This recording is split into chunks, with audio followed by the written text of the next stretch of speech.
Hello everyone, मैं ब्रिजेश उड़ान में आप सभी का स्वागत करता हूं।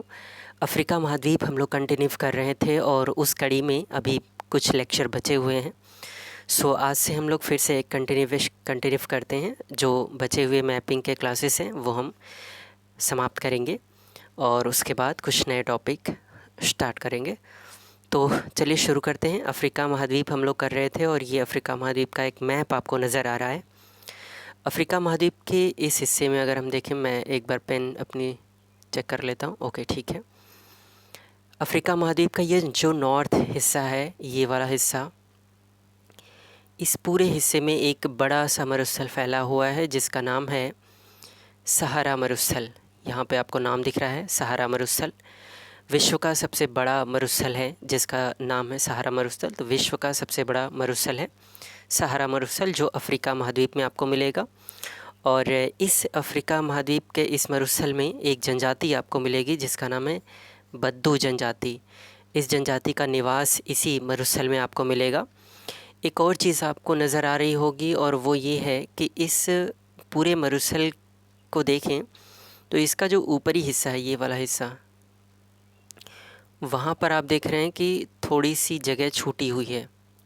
मतलब अगर मैं इसकी बात करूँ, ये वाला हिस्सा, तो बिल्कुल किनारे का जो हिस्सा है थोड़ा सा वहाँ पे प्लेसेस बचे हुए हैं और उसको आपको ध्यान इसलिए देना है क्योंकि अगर आप ऊपर देखेंगे तो वहाँ पे आपको एक महासागर या सागर मिलेगा।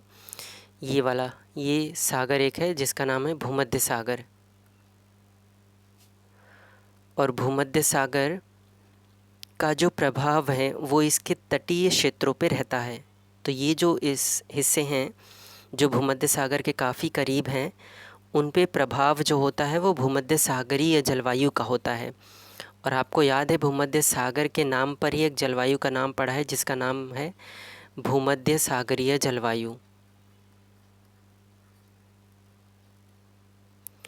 भूमध्य सागरीय जलवायु की एक खास विशेषता होती है कि यहाँ पर वर्षा शीत ऋतु में होती है, ठंडी में होती है। तो ये जो भूमध्य सागर के चारों तरफ के जो देश हैं उन पर जो प्रभाव होता है वो भूमध्य सागर का होता है और यहाँ पे जलवायु भूमध्य सागरीय जलवायु पाई जाती है। तो सहारा मरुस्थल के ठीक ऊपर जो अफ्रीकी देश है वहाँ पर किनारे पे, तट पे बिल्कुल भूमध्य सागरीय जलवायु पाई जाती है। तो हमने बात करी है सहारा मरुस्थल की और ये विश्व का सबसे बड़ा मरुस्थल है और यहाँ पे एक जनजाति पाई जाती है जिसका नाम है बद्दू जनजाति। सहारा मरुस्थल के दक्षिण में आएंगे अगर आप, तो सहारा मरुस्थल का प्रभाव धीरे धीरे क्या हो रहा है, दक्षिण की साइड पे बढ़ता चला जा रहा है। और इस साइड में ये एक, जहाँ पे थोड़ा बहुत रेतीला हिस्सा बढ़ता चला जा रहा है, सहारा मरुस्थल का विस्तार होता जा रहा है। इस क्षेत्र का नाम है साहिल प्रदेश। एग्ज़ाम में आपसे पूछ लेगा साहिल प्रदेश किस महाद्वीप में है, तो आपको याद होना चाहिए किस महाद्वीप में है। ये आपको मिलेगा अफ्रीका महाद्वीप में, और वो भी कहाँ पे है, सहारा मरुस्थल के दक्षिण में। तो ये वाला क्षेत्र है। आप देखेंगे, अगर देश आप देखें तो यहाँ पे क्या है, मॉरिटानिया, ये माली है, ये नाइजर है जहाँ पे अभी मिलिट्री कू हुआ है ना, मिलिट्री ने वहाँ पे शासन संभाल लिया नाइजर में। और ये है, देखिए कौन सा, चाड। तो ये वो देश हैं जहाँ पर मरुस्थल का थोड़ा थोड़ा विस्तार हो रहा है। तो इस क्षेत्र को कहते हैं साहिल प्रदेश, साहिल क्षेत्र। और इसकी विशेषता क्या है, अर्ध मरुस्थलीय क्षेत्र है क्योंकि थोड़ा थोड़ा मरुस्थल यहाँ पे विस्तृत हुआ है। मानव जो आवास हैं और वनस्पतियाँ हैं वो अपेक्षाकृत ज़्यादा हैं, किसकी अपेक्षा, सहारा मरुस्थल की अपेक्षा। सहारा मरुस्थल में वनस्पतियाँ और मानव आवास काफ़ी कम हैं, उससे ज़्यादा आपको मिलेंगे इस साहिल प्रदेश में। और यहाँ पे सवाना घास का विस्तृत मैदान आपको मिल सकता है, मिलेगा।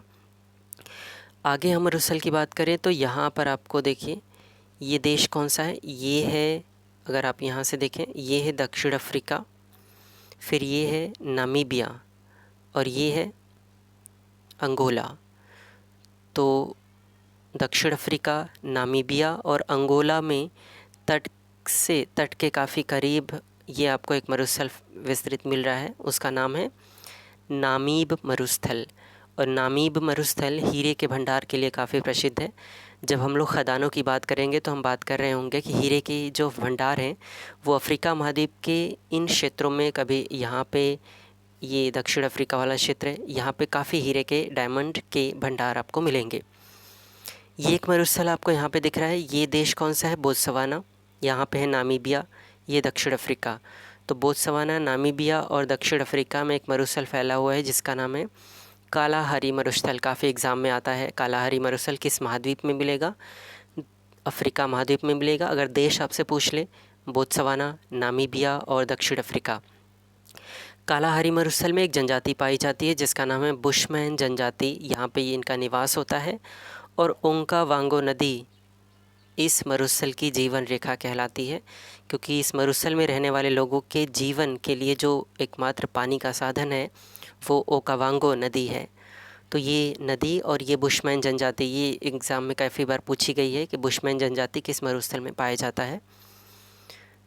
तो ये हमने बात करी है कुछ बड़े मरुस्थल की। सहारा मरुस्थल, साहेल प्रदेश जो अर्ध मरुस्थलीय क्षेत्र है, और यहाँ पे है कालाहारी मरुस्थल, और इधर है नामीब मरुस्थल। यहाँ पे जो मरुस्थल आपको दिख रहा है वो अभी हम अगले वाले मैप में देखते हैं वो क्या है।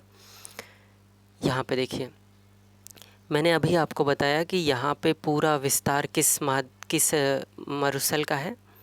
ये है सहारा मरुस्थल। अब सहारा मरुस्थल के वो क्षेत्र जो अलग अलग देशों में पाए जाते हैं उन्होंने अपने अपने देशों में नाम रख दिए हैं। जैसे ये देश है लीबिया, तो यहाँ पे पूरा सहारा मरुस्थल है। लीबिया में जो मरुस्थल है उसको कहा जाता है लीबिया का मरुस्थल। तो ये तो आराम से आप क्वेश्चन कर सकते हैं कि अगर आपसे पूछे लीबिया का मरुस्थल कहाँ है तो लीबिया में है, ये आपसे पूछेंगे भी नहीं वैसे। ये देखिए, ये है मिस्र, और मिस्र में देखिए मरुस्थल का नाम क्या है? अरब मरुस्थल या पूर्वी मरुस्थल कहते हैं। जो सहारा मरुस्थल का ही हिस्सा है, पूर्वी हिस्सा है, उसको बोलते हैं पूर्वी मरुस्थल या अरब मरुस्थल। तो ये आपको मिलेगा मिस्र में, इजिप्ट में। और ये देश कौन सा है? ये है सूडान। ये मरुस्थल देखिए सहारा मरुस्थल का ही पार्ट है, सूडान में है पूर्वी हिस्से की तरफ, और इस मरुस्थल का नाम क्या है? नूबियन मरुस्थल। मैंने अभी थोड़ी देर पहले आपको बताया था एक यहाँ मरुस्थल आपको मिलेगा, इसका नाम है नामीब मरुस्थल। कभी कन्फ्यूज़न हो तो नामीब से बनता है नामीबिया, और नामीबिया यहाँ पे इस देश का नाम है। और यहाँ पे है नूबियन, ये नूबियन है। तो नूबियन मरुस्थल किस देश में आपको मिलेगा? सूडान में मिलेगा। तो ये मुख्य जो अफ्रीका महाद्वीप में मरुस्थल पाए जाते हैं या हैं, उनकी हमने बात कर ली। एग्ज़ाम में सबसे ज़्यादा आता है सहारा मरुस्थल के लेके, नूबियन मरुस्थल आएगा, और यहाँ पे नामीब मरुस्थल, और यहाँ पे एक मरुस्थल था जिसका नाम था कालाहारी मरुस्थल। वहाँ पे एक जनजाति, जिस जनजाति का नाम क्या था? बुशमैन जनजाति। तो जनजाति का नाम था बुशमैन। तो ये आपको याद होना चाहिए। अब आगे हम लोग चलते हैं। ये अफ्रीका महाद्वीप का एक और मैप, और इसमें कुछ देशों को कुछ नाम से जाना जाता है। सबसे ज़्यादा इम्पोर्टेंट आपको जो मिलेगा उसको कहते हैं हॉर्न ऑफ अफ्रीका। एग्ज़ाम में काफ़ी बार पूछी गई है। हॉर्न ऑफ अफ्रीका में कौन कौन से देश आते हैं? तो ये आता है जिबूती, इरिट्रिया, सोमालिया और इथियोपिया। 4 देशों के ग्रुप को मिला के कहा जाता है हॉर्न ऑफ अफ्रीका। और मैप में इनकी लोकेशन हम देखें तो यहाँ पे है। ये देखिए सोमालिया है, ये सोमालिया है। फिर ये है इथियोपिया जो एक लैंड लॉक कंट्री है, मतलब स्थलरुद्ध देश है। यहाँ पे है जिबूती, ये जिबूती है, छोटा सा बिल्कुल देश है यहाँ पे, ये जिबूती। और ये है इरिट्रिया। तो 4 देश, इरिट्रिया, जिबूती, इथियोपिया और सोमालिया, इन चारों देशों को क्या कहते हैं? हॉर्न ऑफ अफ्रीका कंट्री या हॉर्न ऑफ अफ्रीका, अफ्रीका के सींग के देश के नाम से जाने जाते हैं ये। फिर आप यहाँ पे देखिए मोरक्को, अल्जीरिया, लीबिया और Tunisia. Morocco, Tunisia, Algeria, Libya, इन चारों देशों को क्या कहते हैं? बारबरी स्टेट कहते हैं। एक और बात आप बहुत ध्यान रखिए इनका, क्योंकि क्या हुआ है अभी मोरक्को में भूकंप आया। आपसे एग्ज़ाम में मोरक्को की लोकेशन ज़रूर पूछ सकते हैं कि मोरक्को की लोकेशन क्या है या मोरक्को की राजधानी क्या है। तो मोरक्को की राजधानी आपको याद है, रबात नाम है इसकी राजधानी का। और अभी एक और जगह पे कुछ हुआ है, कहाँ पे? लीबिया में। तो ये दोनों देश न्यूज़ में रहे हैं, काफ़ी ज़्यादा न्यूज़ में रहे हैं। आपसे एग्ज़ाम में पूछ सकते हैं। करंट अफेयर्स पे अपनी पकड़ बनाए रखिए। तो बारबरी स्टेट में कौन आते हैं? मोरक्को, अल्जीरिया, ट्यूनीशिया और लीबिया, ये बारबरी स्टेट कहलाते हैं। यहाँ पर हमने हॉर्न ऑफ अफ्रीका की बात कर ली है। नाइजीरिया, ये नाइजीरिया है। अफ्रीका महाद्वीप की सबसे ज़्यादा जनसंख्या अगर किसी देश में है तो वो है नाइजीरिया में। नाइजीरिया के जो तट हैं, ये जो नाइजीरिया के जो तट हैं उनको कहते हैं स्लेव कोस्ट। गुलामों की तस्करी यहाँ से हुआ करती थी, तो इसको बोलते हैं स्लेव कोस्ट। ये आप देखिए, ये है बेनिन, ये है टोगो। इन पूरे को, मतलब अगर एक कलर में आपको नज़र आ रहा है ना, ये तीनों बेनिन, टोगो और नाइजीरिया एक ही कलर में रंगे गए हैं, तो इसका मतलब है कि यहाँ पे इन पूरे के तट को बोलते हैं स्लेव कोस्ट। फिर यहाँ पर कौन सा देश है? यहाँ पे है घाना, और घाना के तट को क्या बोलते हैं? Gold coast. तो घाना के तट को बोलते हैं गोल्ड कोस्ट। आइवरी कोस्ट इस देश का नाम है, आइवरी कोस्ट के नाम से ही जाना जाता है। और यहाँ पे है लाइबेरिया, मतलब सियरा लियोन है, और कौन सा देश है? एक लाइबेरिया है। तो दो देश लाइबेरिया और सियरा लियोन, इनको बोलते हैं ग्रेन कोस्ट, अनाज का तट। ग्रेन मीन्स होता है अनाज। तो आपको ये एग्ज़ाम में कभी हो सकता है पूछ लें कि स्लेव कोस्ट किन देशों को कहा जाता है। तो नाइजीरिया, बेनिन और टोगो, गोल्ड कोस्ट घाना को, आइवरी कोस्ट को, ग्रेन कोस्ट सियरा लियोन और लाइबेरिया, इन सब को मिला के हम ये तट के नाम से जानते हैं। इसमें सबसे ज़्यादा इम्पोर्टेंट कौन है? Horn of Africa. ये हॉर्न ऑफ अफ्रीका याद रखिए, बाकी ये तट याद रखिए किसके लिए प्रसिद्ध है या किस नाम से जाना जाता है। अब अगले मैप पे चलते हैं, और ये मैप आपको बताएगा कि अफ्रीका महाद्वीप से 0 डिग्री जो देशांतर है, हमने आपसे बात करी थी कर्क रेखा की, मकर रेखा की और विषुवत रेखा की।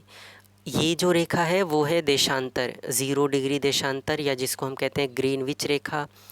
उसी को कहते हैं प्रधान यामोत्तर रेखा, या इसी को कहते हैं अंतर्राष्ट्रीय समय रेखा, क्योंकि समय का जो निर्णय होता है वो इसी 0 डिग्री देशांतर से ही होता है। तो हम अफ्रीका महाद्वीप से देख लेते हैं कौन कौन से देश से गुज़रती है ये। पहला जो देश है वो है अल्जीरिया। अल्जीरिया से गुज़रती है 0 डिग्री देशांतर।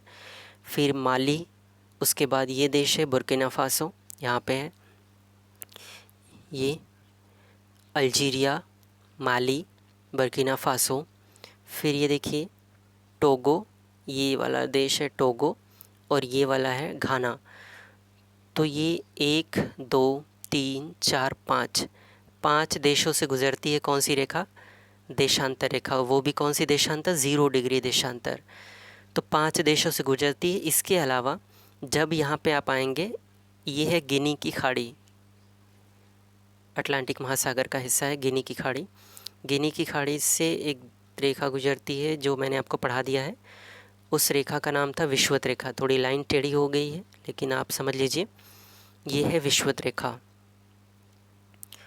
विषुवत रेखा को 0 डिग्री देशांतर जहाँ पे क्रॉस कर रही है, यहाँ पे काट रही है, इसको ये यहाँ पे देखिए लिखा हुआ है 0 डिग्री देशांतर तथा 0 अक्षांश रेखा गिनी की खाड़ी में एक दूसरे को काटती हैं। ये गिनी की खाड़ी है, यहीं पर एक दूसरे को ये काट रही हैं। तो ये आपसे पूछ लेगा कि 0 डिग्री देशांतर और 0 डिग्री अक्षांश एक दूसरे को कहाँ काटती हैं? तो ये काटती हैं गिनी की खाड़ी में। So that's all for today. Thank you very much.